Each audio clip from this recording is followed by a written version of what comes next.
How's it going, guys? Welcome to Onslaught Reviews. My name is Adam, and today we're talking about The Dirt.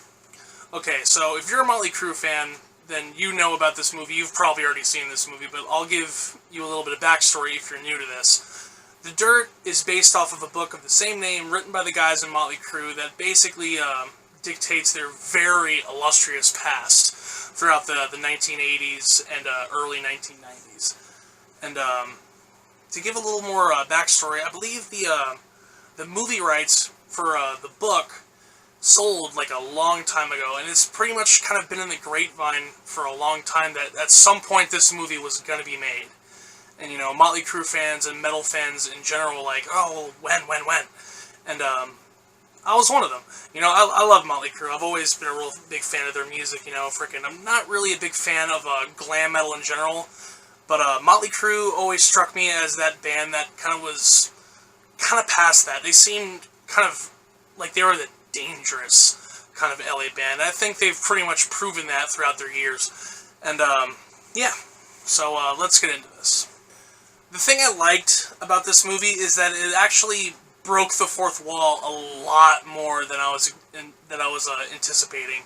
And that's pretty much like 100%. I had no idea that this was going to be a kind of a self-aware kind of movie, and it actually it oddly played to it, you know, in kind of weird, funny ways. Like, there would be, like, moments where, like, Mick Mars or Tommy Lee would literally turn to the camera and be like, yeah, it didn't actually happen like this, but, you know, the real story is kind of a bore, so we're just gonna go with this version, if that's cool with you guys. And, it was kind of funny, you know, it was really interesting to kind of, like, experience like that. It almost kind of feels like almost like a visual audio kind of summary of the book, you know, and it played off like that. It was really kind of cool.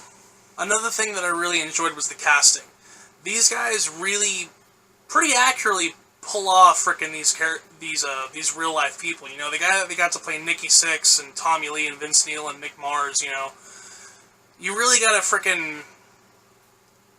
really have the right stuff to play those guys in a movie like that. And specifically Mick Mars, if you guys didn't notice, that's Ramsay Bolton from Game of Thrones playing Mick Mars, so that was kind of cool. And I actually, I kind of liked his character the best. He really seemed like kind of like a dry sense of humor. I think there's a bit in the beginning where it's kind of like a camera view that's like kind of like panning through like their apartment at the time, and Mick Mars is like in the back room just kind of sleeping, and he's like sleeping like this because he thinks he's a fucking vampire, and it's fucking awesome.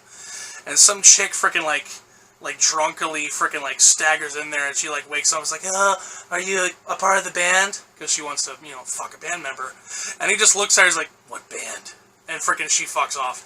So there's funny stuff like that throughout the movie that really keeps me entertained, and I think it'll keep you entertained too. You know, if you're really, you know, like I said, if you're a fan of Motley Crue, you're gonna be entertained by this movie, no doubt.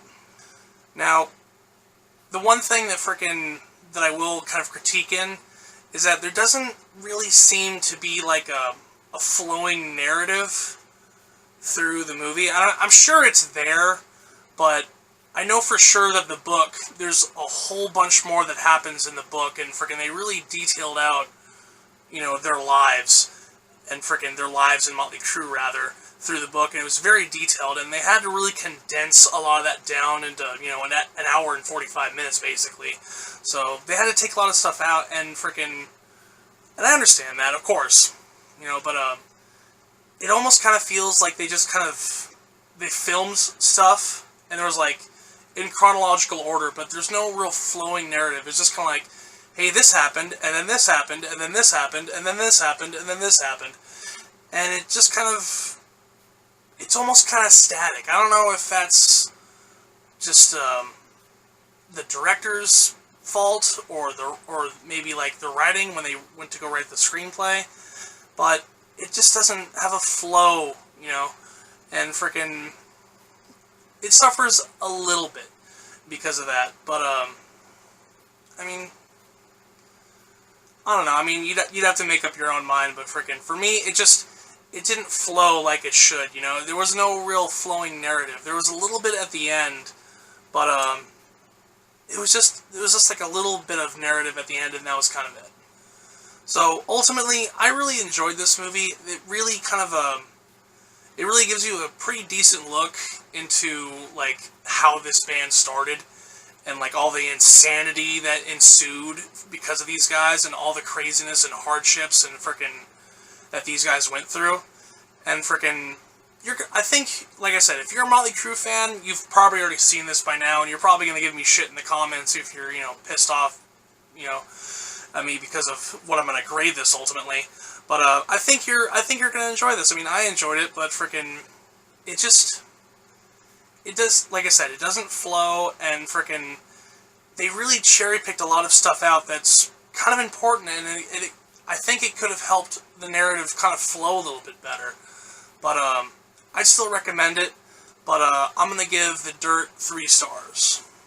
Alright guys, so that's it for me. If you guys like what you're seeing, freaking go ahead and like, comment, subscribe, all that good stuff. If you guys want to follow me on Instagram, Twitter, and all that good stuff, freaking that's Adam Onslaught, or sorry, that's Adam _ Onslaught1 at Twitter and Instagram.